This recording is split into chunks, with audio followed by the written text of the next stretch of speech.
Morning everyone, Steve Brown from Swansea Creatives, and this morning I'm here with Ben Riddle from Fforestfach. Morning Ben. And we're just talking about the different services you provide, and I know when I've talked to one of your caregivers, Callum, and he was talking about companionship. So what do you as an organisation mean by companionship? Okay. Companionship to us is anything that is going to form a relationship with our clients and enhance their lives. That relationship in terms of companionship is all about them getting out in the community usually, depending on their condition. So I think the best way of describing it is, I'll give you an example, bring it to life. We supported a gentleman who had early onset vascular dementia. And with the onset of vascular dementia, he couldn't go out on his own, because he would get lost and wouldn't know his way back to the care setting that he was in.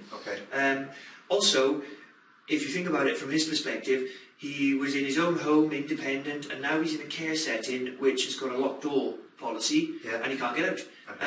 So he felt very isolated, very trapped, and he also didn't really engage with the other people that were in this care setting. So all we did, in inverted commas, was provide some companionship. We came in twice a week, we made sure he was dressed and for the conditions outside, and we took him out for 3 hours twice a week.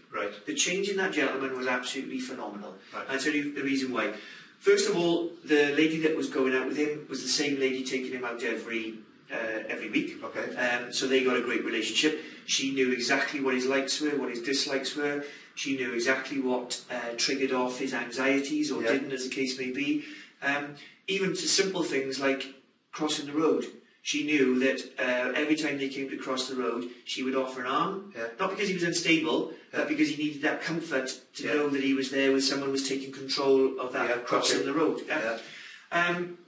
And what they used to do on these outings was they would go anywhere. They would go to Verdi's and have coffee. They would go to the Swansea Museum of Transport. They would walk around the marina. They would go to the places that he used to, or the clubs that he used to go when he was in his own home.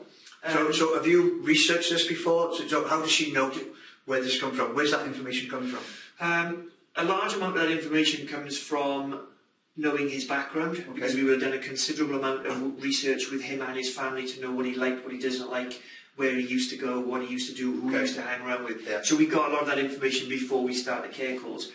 But the change in him was phenomenal, because all of a sudden, not only was he going out and he was having fresh air, he was coming back at the end of the day, he was tired, his sleep patterns improved, he was nowhere near as fractious and had so much anxiety in the nursing home as well. So he was far easier to manage from the nursing home's perspective.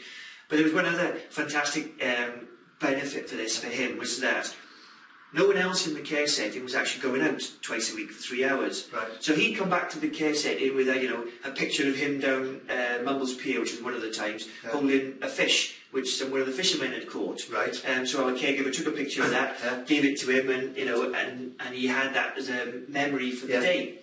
So he'd come back, no one else had been out, and all of a sudden he was the kiddie. Everybody wanted to know where he'd been, what he'd been up to, and were really interested in him. So, in terms of his enjoyment for being in that care setting, it absolutely skyrocketed. The other thing that they did as well for that companionship call was took loads of photos of where they went and put it together in a journal. So the care staff that were working with him, because it was a care setting, a nursing home, the care staff could say to him, oh, look where you've been the last couple of days, and talk about it, and ask questions and things. So it was fantastic. That's just one example. But it sounds, my dad had dementia, and I can understand. He had Alzheimer's, and I can understand how that is good, and the family would get a lot of benefit from that as well, because there's nothing better than seeing your mum or your dad actually with a smile on their face, because it can be very daunting when they're in these settings, etc. So I understand that. So if you said you go in and you talk to people, to find out the packages. So does that mean you actually go and interview mum and dad, the people themselves, or? It works very simply. That before we take on any client, we spend usually about 2.5 hours, not all in one lump because that would be quite tiring. Some of the time is with the person they cared for, depending on what their condition is and how responsive they are. That's where we like to get most of our information from, but we support that then with their children and any other family, relatives or friends that we could speak to, with their consent obviously, to get a better picture of them. Because one of the most important things about companionship is the two of us, if we were together, we've got to get on. And so by knowing more about that individual, it gives us a better opportunity of creating that bond and that relationship very, very quickly.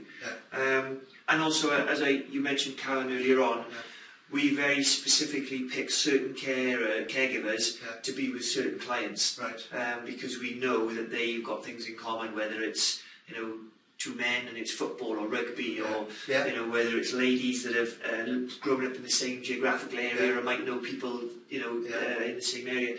Whatever it is, there has to be this common thread to kick that relationship off. You know. Okay, so that's all very interesting. So, guys, if you want to know more about, you know, the companionship services that are provided by Home Instead and by Ben Riddle and his team, all you need to do is have a look at the website, which is listed below, or phone Ben or any member of his team by phoning on the number that's part of this video, and we'll see you all in the next video.